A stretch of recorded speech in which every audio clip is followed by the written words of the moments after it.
So there are many reasons why I know I do not belong in the ocean. One is that I have really outrageous motion sickness. I can get dizzy just from turning my head too fast, so I often throw up by just like swimming in the waves. And I am afraid of whales. It's true, it's my biggest fear since childhood. Other people make sculptures of them and join clubs to save them, and I lie in bed at night like thinking about how they might be on my front porch waiting for me in the morning. Also, the first time that I went snorkeling was in the Middle East. I was visiting Egypt, and we went to the Red Sea, and our boat got struck by lightning, which I think is pretty much a direct conversation with God saying, step away from the ocean. All my ancestors are from Switzerland, which is a landlocked country. So I know that I belong like on the hills herding cattle, not on a beach. But I love the beach. Inexplicably, I hate the ocean and I love the beach. So when my mother-in-law decided to give us a trip to Hawaii for our honeymoon, I thought, awesome. This is a land of all beaches, no matter that it's surrounded on every side by the biggest ocean on Earth.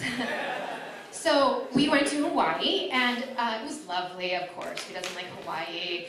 And I thought, well, maybe this is it. This is my chance to feel at home in the ocean. No. The ocean did not want me in its home. It turned out that it was almost biblical, the way it kept spitting me out.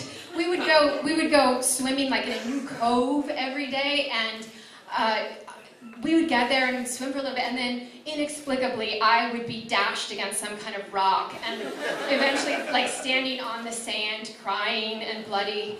My husband is still in the water, so we would try a new place the next day. By the fourth day, I agreed to try snorkeling, even though I'm scared of marine life. And so we go to this place. This was supposed to be the best snorkeling in Hawaii, and I get in the water, and I'm snorkeling, trying not to look at the marine life, and my little goggles, something happens and they start to fall, and so as I'm trying to fix the goggles, I get spun by this enormous wave and dashed into the rocks, and I hold out my hand to stop myself, and I get slung into a huge colony of sea urchins. So I pull myself up onto the rocks, and I'm crying and bloody, and I call out to my new husband, and he's like, "What now?"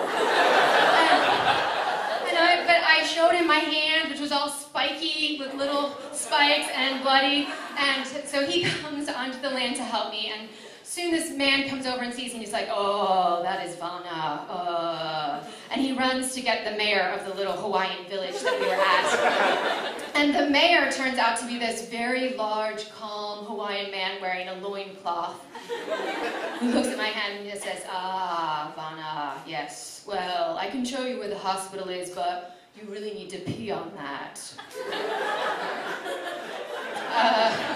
I guess urine like neutralizes the poison or something. So I'm like, okay, thanks. Where's the emergency room? So we go to the emergency room, and my hand is swelling up like a baseball glove. And we get there, and I walk in with my hand out in front of me, and there's all these locals sitting in the emergency room, and everyone in common winces and goes, "Oh, Vana, you're gonna have to pee on that."